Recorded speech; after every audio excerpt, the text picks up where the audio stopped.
Ahoj, witam serdecznie, Maciej z tej strony, Kisuyang Sat Arona FR Sapphire Blue. Można też powiedzieć bonjour. Dobra, koniec tych przyjemności, zaczynamy od konkretów. Wiele osób pisze do mnie zapytanie odnośnie, czy da się aktywować w samochodach z systemem MIB3 bezprzewodowy Android Auto oraz przy okazji Apple CarPlay. Ale nie na takim radiu większym, tylko na radiu, które ma pokrętła.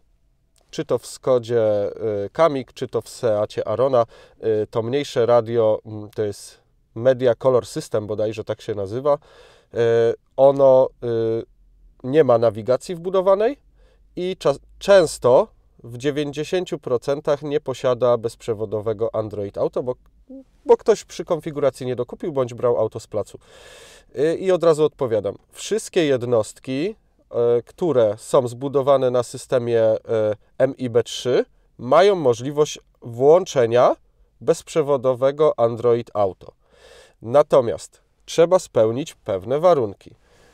W systemie Seata Arony, bądź też Seata Ateki, bo on też wychodził z tym mniejszym ekranem, tym warunkiem jest posiadanie zainstalowanego i obsługiwanego kodu SWAP o numerze 00070B00. Taki kod potrzebujemy w samochodach marki Seat, natomiast w samochodach marki Skoda z mniejszym ekranem, czyli w tym wypadku jest to bodajże radio, o ile dobrze pamiętam, radio Bolero, wymagamy kodu 00070 700. I on się tu pojawi też pod spodem na ekranie, żebyście mieli jasność, o jaki kod chodzi. Gdzie znaleźć, czy radio nam obsługuje ten kod, a gdzie znaleźć, że ten kod jest zainstalowany i możemy przystąpić do kodowania, żeby odblokować sobie bezprzewodowy Android Auto. W tym celu wchodzimy w jednostkę centralną, uruchamiamy ją przez przekręcenie kluczyka, powiedzmy, wyłączymy źródła poboru energii, zgasimy również światła. Ok. Przepraszam. Muzyczka. Tak to bywa. No, radio się uruchamia, połączenie z telefonem. I tak, w tym radiu akurat przycisk menu jest tutaj. W innych radiach jest tutaj na belce. Znajduje się również jako fizyczny przycisk w tych mniejszych radiach, a więc przechodzimy przytrzymując przycisk wejścia do menu. W tym wypadku, jak widzicie, to jest przycisk wejścia do menu bądź wybrania kafelków. Przytrzymujemy go. 5 sekund wystarczy. Wchodzimy w tryb serwisowy.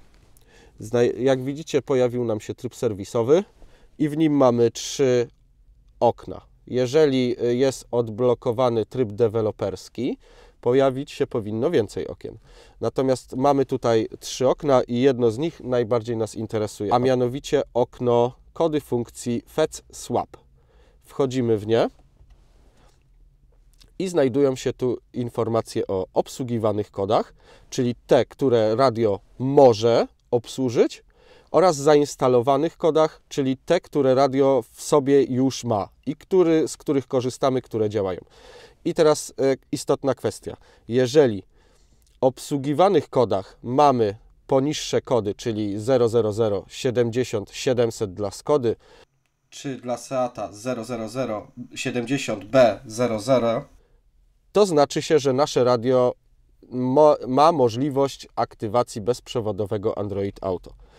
Natomiast jeżeli już one są w zainstalowanych, to bez żadnego problemu możemy przez samo kodowanie OBD11 uruchomić bezprzewodowe Android Auto.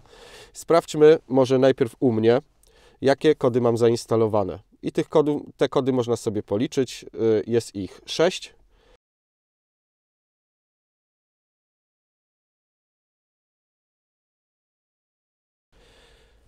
A teraz sprawdźmy, jakie to radio obsługuje kody. Pamiętacie, 6 zainstalowanych było, a obsługiwanych kodów to radio obsługuje jest tak 4, 8,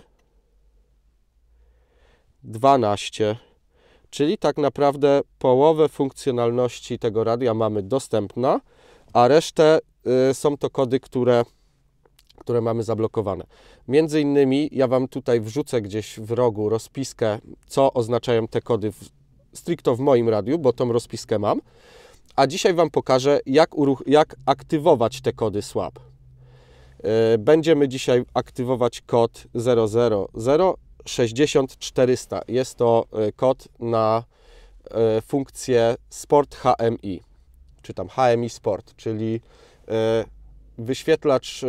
wyświetlacz tutaj na infotainmencie, który pokazuje parametry pracy silnika.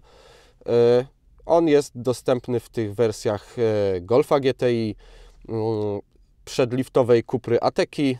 On był bezproblemowo dostępny, w poliftowej już go zdjęli, zablokowali, a my sobie dzisiaj ten kod, który pozyskałem, kod swap, dogramy do jednostki i zobaczymy, czy nam się to uda i jak to działa. Zapraszam na film. Jeszcze jedna mała uwaga. Jeżeli chcecie zobaczyć, jakie macie parametry swojego samochodu, to wchodzicie w zainstalowane kody i klikajcie na jeden z nich. Mamy tutaj podany numer VIN samochodu, jaka jest data ważności nawet. Trudno mi to w tej chwili określić, czy to jest ważności, czy to jest jakaś ważność połączenia, czy aktualizacji danego sterownika. Oraz mamy numer VCRN. To jest taki numer przypisany do każdego modułu samochodu. On będzie też potrzebny, jeżeli byśmy chcieli pozyskać taki kod swap. Natomiast tak, żeby aktywować kod swap, który pozyskaliśmy, ja pozyskałem z pewnego źródła, mam taki dostęp, potrzebujemy oczywiście kość OBD11 wpiętą w złącze diagnostyczne OBD2, kluczyk w stacyjce przekręcony na zapłon, zaciągnięty ręczny oraz podniesiona maska, którą właśnie teraz będę robił. Po prawej stronie ekranu pojawi Wam się ekran mojego telefonu i będziemy przechodzić do kodowania. Ok, w międzyczasie, jak widzicie, zmieniły się trochę warunki pogodowe. Dynamicznie zmieniająca się pogoda cały czas jest. Zanim tutaj się samochód przeskanuje, to powiem Wam, co będziemy teraz dodawać. Włączymy sobie jednostkę centralną, pewnie muzyka zaraz poleci znowu ponownie. I teraz tak, wchodzimy sobie w samochód i tutaj mamy wybór i mamy opcję Eco-Trainer, status pojazdu, Digital Cockpit. Tutaj powinna pojawić nam się opcja Sport Monitor.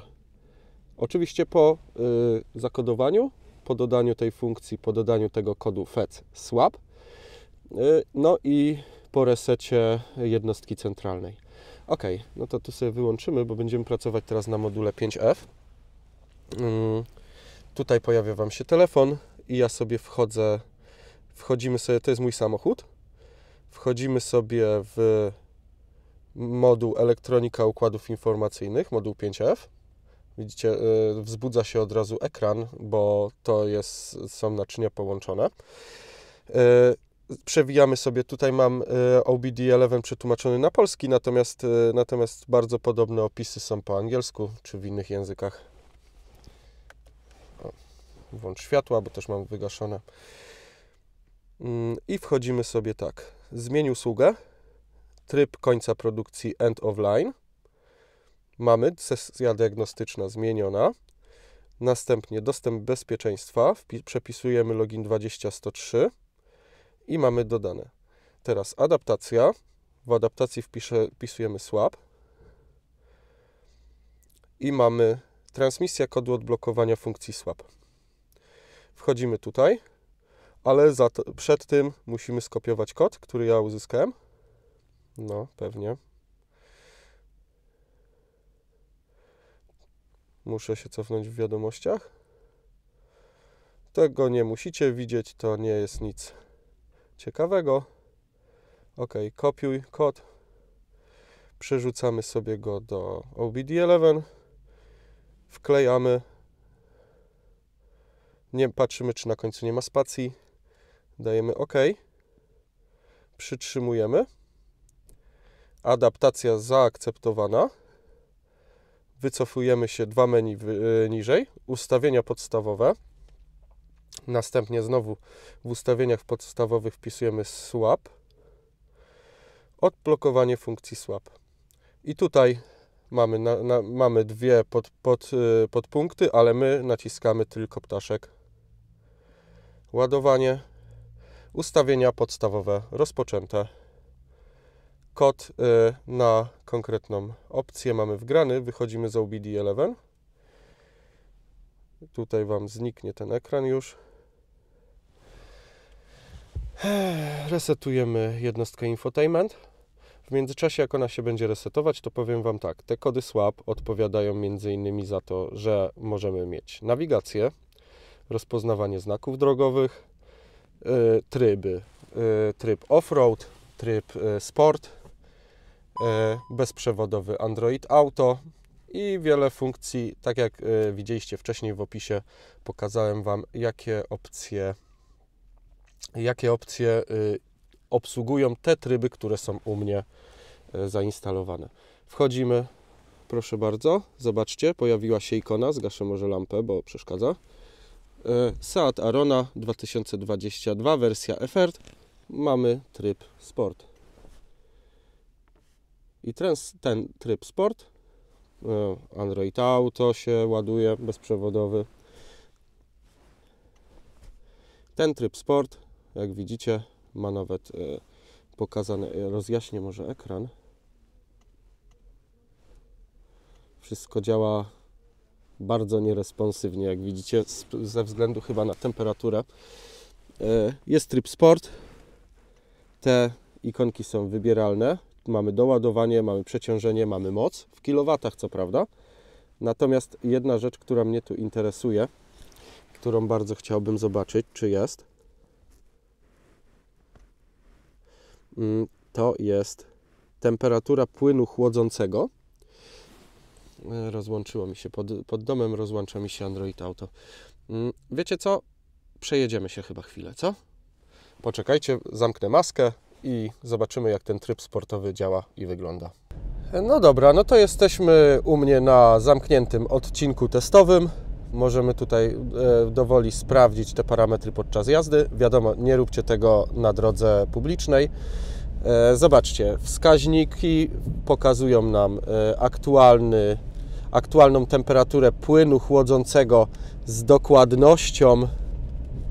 dokładnością co do stopnia Celsjusza, a nie tak jak mamy tutaj wcześniej. Zobaczcie, wyświetla nam się, że jeszcze nie osiągnęło temperatury, natomiast tutaj już mamy wskaźnik temperatury płynu chłodzącego 63 stopnie. To jest istotne. Ja na przykład mam duże zastrzeżenia co do tego, że te silniki są po prostu przegrzewane. Mamy tutaj moc kilowatów. Ja w tej chwili jadę 18 na godzinę, więc jak widzicie praktycznie nie używam mocy, ale jest doładowanie 0,4 bara. Jeżeli teraz wcisnę gaz, zobaczcie, prawie 100 kW, czyli prawie pełną moc osiągnęliśmy tutaj wciskając gaz do dechy przy 65 stopniach na zimnym silniku. Nie róbcie tego w domu. Zawrócimy sobie tutaj i zobaczymy, jakie parametry posiada ten Sport Monitor, tak zwany. Oczywiście dane, jeżeli na przykład byśmy sobie robili jakiś chip tuning czy coś, to trudno mi powiedzieć, czy te dane się zmienią, bo te informacje są pobierane z czujników. Zobaczymy, spróbuję Wam może rozjaśnić. One są pobierane z czujników, więc pytanie, do jakich wartości będą czujniki zeskalowane. Mamy tutaj, tak jak mówiłem, temperaturę płynu chłodzącego. Ile mamy parametrów? Już liczymy. Płyn chłodniczy, moc, temperaturę oleju oraz doładowanie i przeciążenie. Czyli mamy 5 parametrów. Taki dodatkowy bajer można sobie włączyć. Jakby ktoś był zainteresowany i posiadał samochód Seat Ateca bądź Seata Ibizę, a nawet Skodę Kamiq, to zapraszam, pomogę w aktywowaniu tej opcji.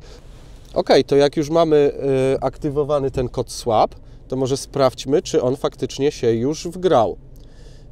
Przytrzymujemy znowu przycisk menu.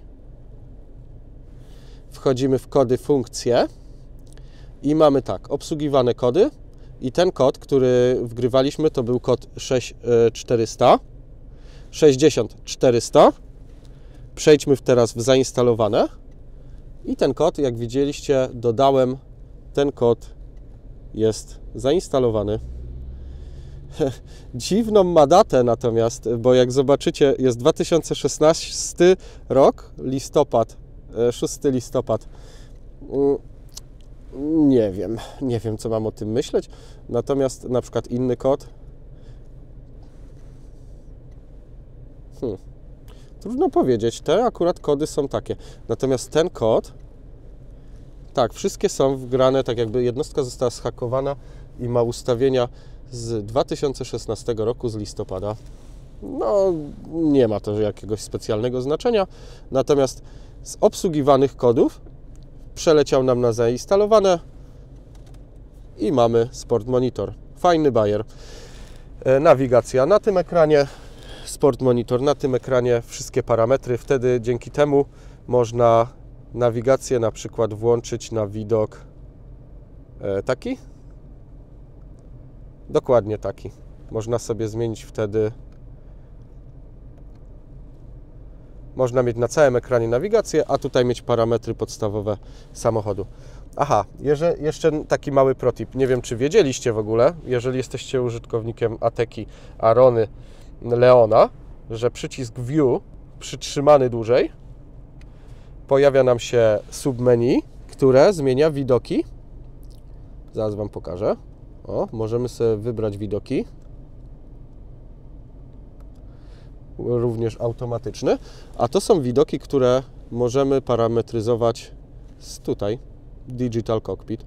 Tu sobie je zapisujemy. Oczywiście wybieramy sobie, na przykład chcemy sobie zrobić widok 1, wybieramy sobie okienka. Przytrzymując przyciskiem zapisujemy ten widok.